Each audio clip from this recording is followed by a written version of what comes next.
Okay, so I decided what I'm going to put into my spirit box, and I'm going to put in my beloved Sangean DT400w. And if you ever want to hack one of these, it's really easy to do.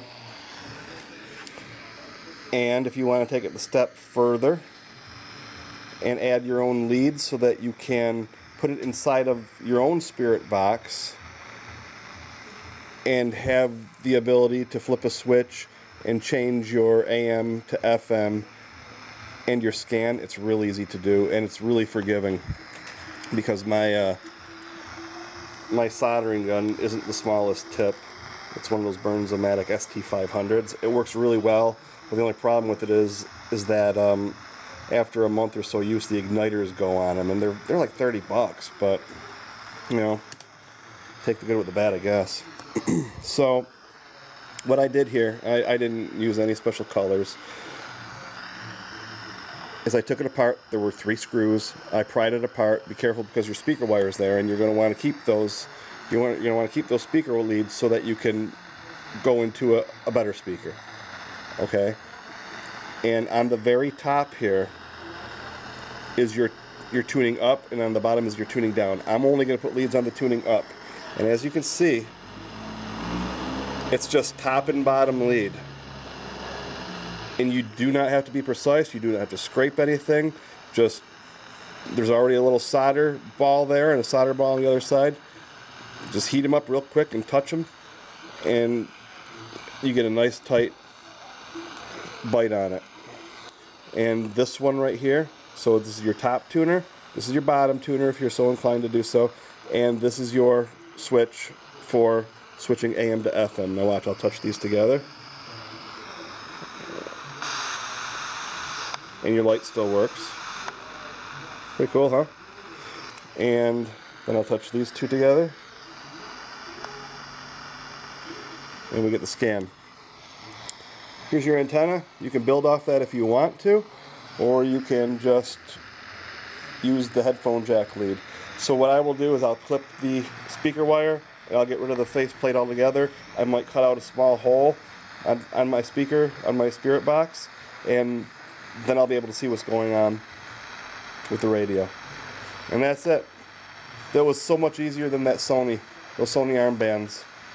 I just ordered 2 more too, so I'll either blow them up or one will live or both will live, we don't know. But, you know, these are 50 bucks. But if you're going to put it in something that's yours, it's well worth it. It's really worth it. And the Sangeans sound really good. They're very clear. You get a really nice signal with them. Alright, that's it.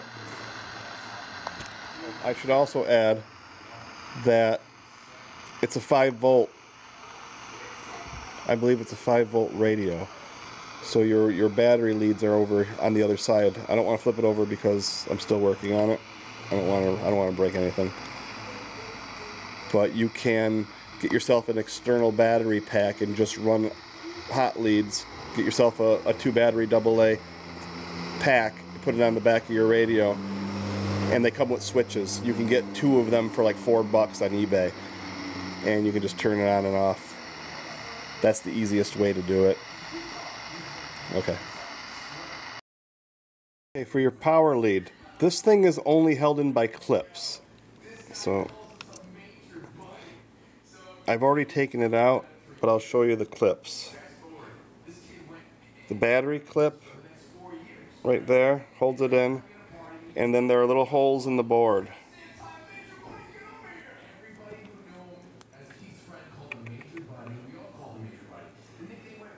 So you see the pins? Let me see if I can get something. There's a pin there, there's a pin there, and then there's the battery clips. It all just lays in there. Put your battery clips in first and then wiggle it until it pops into place. It's real simple, and it pulls right out. I could have soldered it, made it a little easier on myself, and pulled it out and soldered it.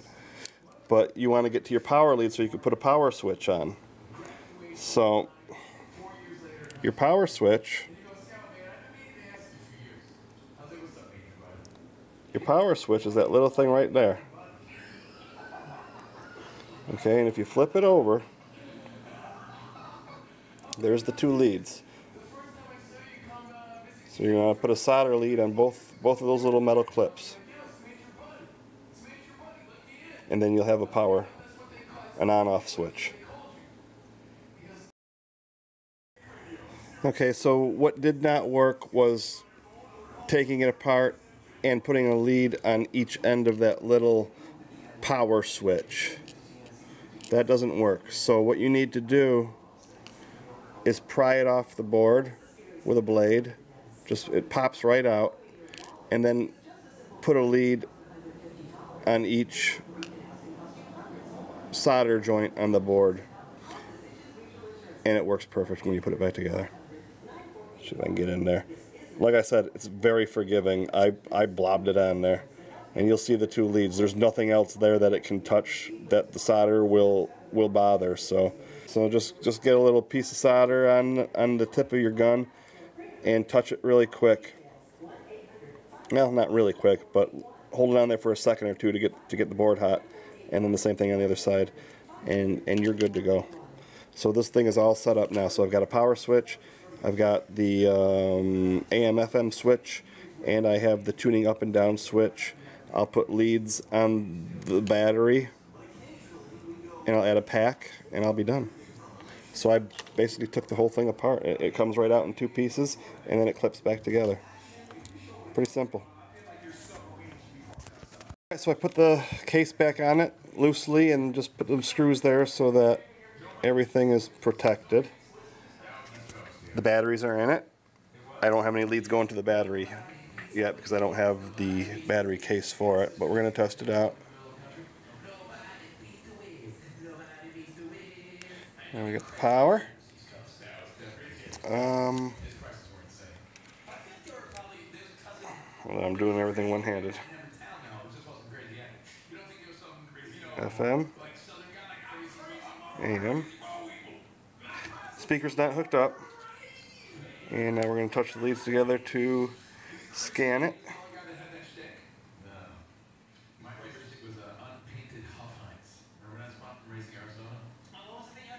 Oh, I'm sorry. It's on. There's another mode called My FM, which are your own presets. So you're going to have to skip through that. There we go. And there's the scan. Pretty cool. Wasn't hard. Took me half an hour. The hardest part was just getting it apart and fumbling around with your fingers to learn how to do it. I could probably do another one in half the time now.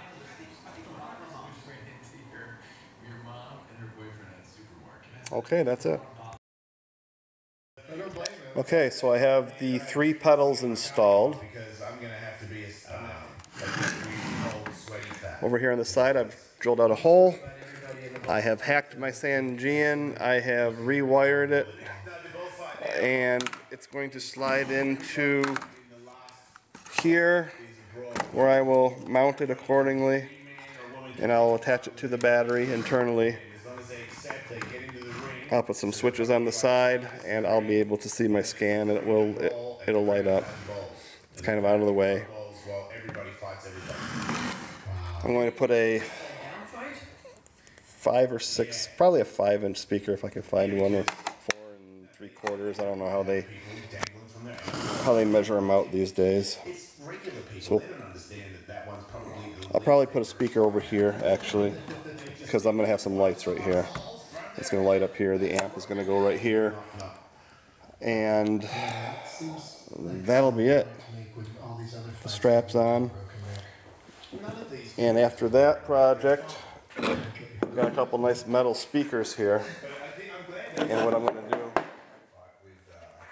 is use these as amps. I will mount a amplifier right on top. Bluetooth probably. Well, no, maybe not. I don't know yet. I'll have a tweeter. I'll have the full range speaker. We'll put a couple pedals on the side. Heavy little shit, but this is going to sound sweet. It's going to sound really nice. And I've got about 4 or 5 of these things, so I'm hoping it all works out well.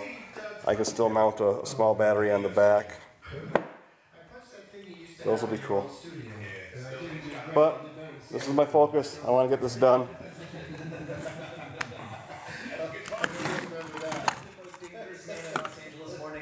So everything's coming along nicely here. I had to bring it home. It's too hot in the shop. So what I found here down in my basement were some old Logitech PC speakers, and they have an RCA plug on them. And you can probably buy these cheap enough on eBay. And what you can do with these are great because they've got a little mid, they've got a little subwoofer, and they've got a full range speaker on them. So it gives you a little bit of everything in your tonal range. And you can take this little metal bar off with the 2 screws, and then you're just left with the bass.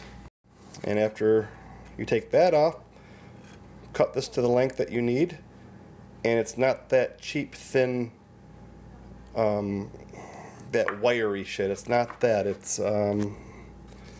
It's too hard. I mean, they're thin, but they're hard wires and they're single, and you don't have to mess with strands. You don't have to mess with any ground wires or any of that fiber shit that you have to burn to get to the wire.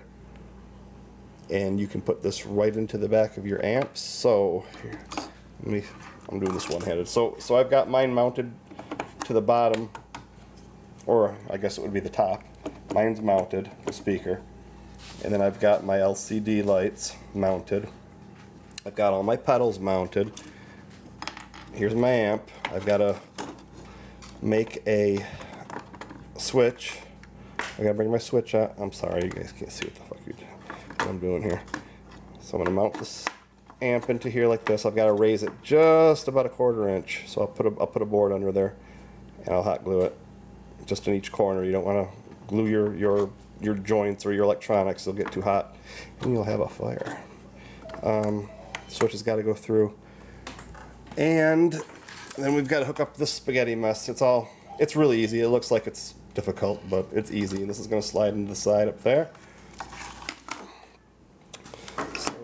As you're looking at it, you got your amp, you got your speaker, your wires come up into the speaker leads. I'll have RCA plugs, which are going to go into pedals.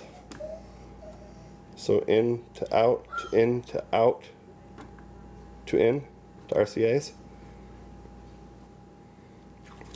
This will have a 3.5mm jack on one end, which will go into the other jack to pick up the signal for the beat. What else? And then I'll wire the radio speaker leads into the remaining side. And that'll be it. It'll be complete.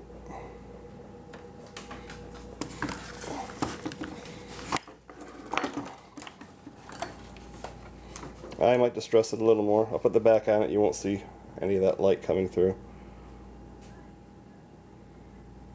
Beat up just the way I like it. Okay, it's coming along nicely. Yes, I gotta personalize it, you know. Got the side, we got the radio installed. The only thing that I've found is I've tried various different buttons, and I can't fix the fact that I have to push this twice to turn it on. I've tried push buttons, I've tried spring loaded, I've tried single pull, single throws, I've tried everything, and I guess it is what it is. At least it works, and it works well. So that'll be your on off, that'll be your AM, FM select, and that'll be your scan. Coming along nicely.